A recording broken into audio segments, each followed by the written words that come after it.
प्रधानमंत्री नरेंद्र मोदी नागपुर पहुंचे हैं, जहां डॉक्टर हेडगेवार की स्मृति को उन्होंने श्रद्धांजलि दी है।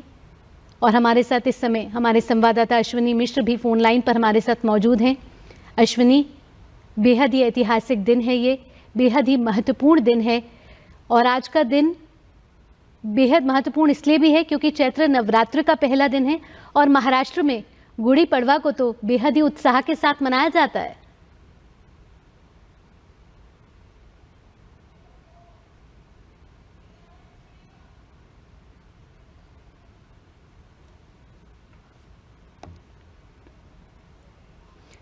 तो डॉक्टर केशव बलिराम हेडगेवार के सम्मान में आपको बता दें कि उनके उत्तराधिकारी MS गोलवलकर द्वारा निर्मित ये स्थल उन लोगों के लिए श्रद्धांजलि और तीर्थ स्थल दोनों के रूप में ही कार्य करता है, क्योंकि ये संगठन की अपनी वैचारिक वंशावली को भी जोड़ता है।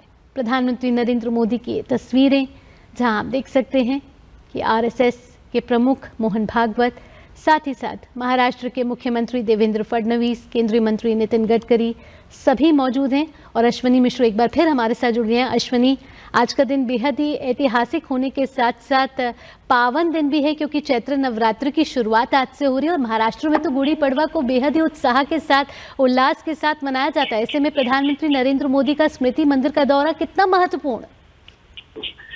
निश्चित तौर से भावना अगर देखें तो ये दृश्य बताते हैं कि जब देश में सांस्कृतिक पुनर्जागरण का काल चल रहा है, जब नव संवत्सर का आरंभ हो रहा है, जब वर्ष प्रतिप्रजा का दिन है और जब राष्ट्रीय स्वयंसेवक संघ के आद्य सर संघचालक डॉक्टर केशव बलराम हेडगेवार की जन्म जयंती भी है, इस दिन आज प्रधानमंत्री नरेंद्र मोदी का नागपुर आगमन और डॉक्टर हेडगेवार स्मारक समिति पहुंचकर स्मृति मंदिर में आद्य सर संघचालक डॉक्टर हेडगेवार को श्रद्धा सुमन अर्पित करना और साथ ही साथ द्वितीय सर संघचालक केशव बलराम हेडगेवार, प्रथम सर संघचालक, आद्य सर संघचालक के साथ साथ द्वितीय सर संघचालक माधव सदाशिवराव गोलवलकर गुरु जी को श्रद्धा सुमन अर्पित करना स्पष्ट तरीके से कहता है कि किस तरीके से राष्ट्र निर्माण की जो अखंड ज्योति जल रही थी इसी नागपुर से, राष्ट्र सांस्कृतिक राष्ट्रवाद की जो प्रखर ज्योति जली थी इस नागपुर से, उसके प्रति कहीं न कहीं कृतज्ञता ज्ञापन है। पुष्पांजलि अर्पित करना, आदरांजलि अर्पित करना, पुष्पार्पण करना और साथ ही साथ अब प्रधानमंत्री नरेंद्र मोदी माधव नेत्रालय का जो विस्तारित परिसर है वहां जाकर कार्यांजलि भी अर्पित करेंगे। तो पुष्पांजलि का कार्यक्रम, कार्यांजलि का कार्यक्रम और साथ ही साथ ये कार्यक्रम की किस तरीके से राष्ट्र निर्माण की जो प्रक्रिया है उसमें एक राष्ट्र साधक के रूप में, राष्ट्र सेवक के रूप में प्रधानमंत्री नरेंद्र मोदी पहुंचे हैं और सांस्कृतिक राष्ट्रवाद के प्रणेता, सांस्कृतिक राष्ट्रवाद के अधिष्ठाता डॉक्टर केशव बलराम हेडगेवार की जयंती पर वो पहुंचे हैं और उन्होंने श्रद्धा सुमन अर्पित किए हैं। प्रधानमंत्री नरेंद्र मोदी जब पहुंचे तो उनका स्वागत भैया जी जोशी, जो कि डॉक्टर हेडगेवार स्मारक समिति के अध्यक्ष हैं, उन्होंने किया और साथ ही साथ राष्ट्रीय स्वयंसेवक संघ के सरसंघचालक डॉक्टर मोहन भागवत जी के साथ उन्होंने श्रद्धा सुमन अर्पित किए। वही स्थान जहां पर अग्नि संस्कार किया गया था डॉक्टर केशवराम बलराम हेडगेवार जी का, जो कि आद्य सरसंघचालक हैं। निश्चित तौर से ये विशिष्ट दिन है क्योंकि आज जन्म जयंती भी है।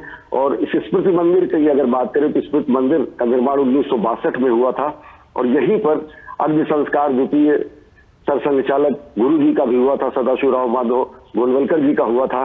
तो दोनों ये जो पुण्य ज्वाला यहाँ पर, जो तप की ज्वाला यहाँ पर अवस्थित है, वहां पर पहुंचना प्रधानमंत्री नरेंद्र मोदी का और श्रद्धा सुमन अर्पित करना, उन सभी ऐसे मनीषियों को श्रद्धा सुमन अर्पित करना है जो कि राष्ट्र निर्माण में जिन्होंने राष्ट्र के निर्माण के महायज्ञ में अपने सर्वस्व न्यौछावर किया, अपने जीवन कार्यों को स्थापित किया और अपने समझा से, अपने राष्ट्र निर्माण से उन्होंने राष्ट्र को, सांस्कृतिक राष्ट्रवाद को जगाया।